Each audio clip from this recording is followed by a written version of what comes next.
Hello, my name is Dan Ludy, and in this video I'm going to demonstrate how you can install a device certificate from the customer's either certificate authority or some other intermediate certificate, or from a trusted source. So the first thing we need to do is go into Web Image Monitor and log in as an administrator. You can see I've already done that, and you also can see that I am not communicating using secure means SSL because I'm still using HTTP. So that's going to change obviously when I go into my device management, and I thought I was logged in, so let me quickly log in here as an administrator. So that's going to change when I go into configuration and under security, device certificate, and install a device certificate. Now, more often than not in the past, we would just create a self-signed device self-signed certificate, but more and more our customers, especially enterprise size customers, they don't want us to use a self-signed certificate. They actually want to use either certificates from their own certificate authority or some other trusted source like VeriSign. So the first thing that we're going to do is we're going to click on request. We are not creating a self-sign. So after we click on request, normally, other than adding some information like the company name, that sort of thing, I would leave all of this the way it is, except for perhaps today you probably want to use SHA-256 with 248-bit encryption. That's really becoming the standard. This one is just about outdated. I'm just going to go ahead and use that for now. So I click on OK, and then I click on OK again. Now I'm going to pause the video because this takes a little bit of time. Alright, I'm back. So what I'm going to do is take that request and open up the details, or properties if you like. I'm going to click in this text box once and do a Control A to select everything, and then a Control C to copy that. Now at this point I need to go to where the in this case it would be as if I was on the customer's certification server. This is my training certificate authority, and the first thing that I'm going to do is I'm going to request it. So the customer would have to help you out with this part of it. So I'm going to request a certificate and then choose Advanced Certificate Request. In this text box here, I'm going to do a Control V or paste of the information from the request in Web Image Monitor. Now I'm going to need to log in with administrative rights, and the reason why is because if I don't, I'm not going to see the template that I need, which happens to be web server. So this is good that you've seen that. So now I'm going to pause the video because I obviously need to log in as an administrator.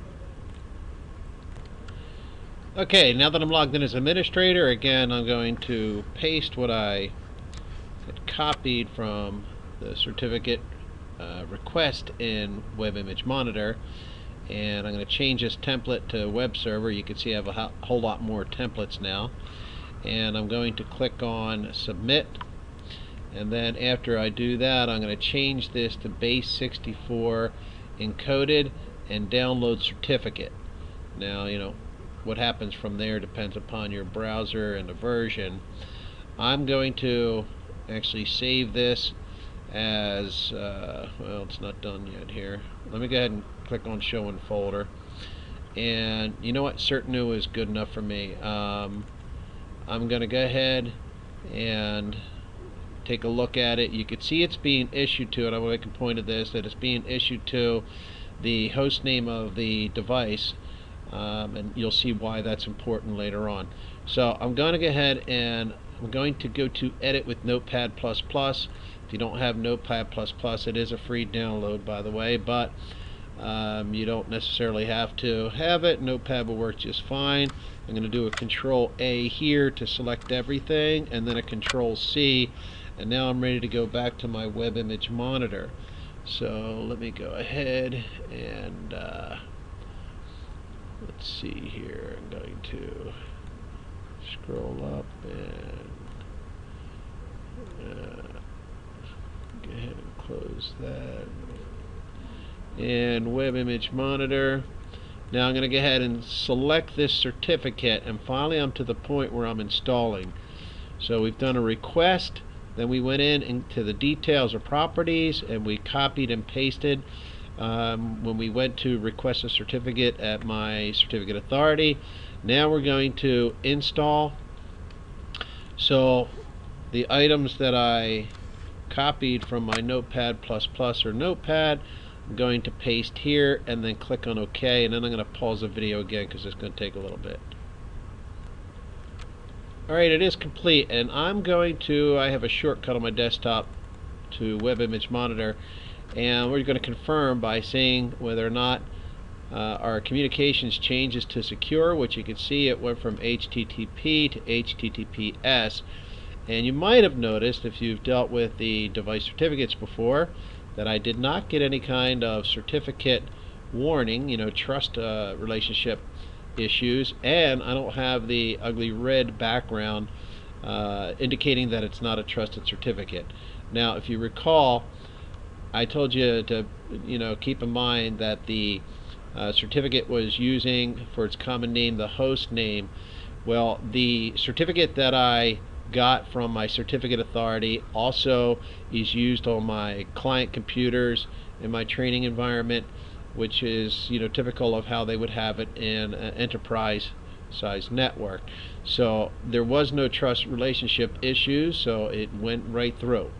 Now I bring that whole host name and common name up with the certificate, because if I was to just open up a browser and type in the IP address that's not part of the common name in the certificate, so I will get that error, but it's not a big deal. We've always dealt with that before. So it did change to HTTPS. There's my warning that they don't trust the certificate.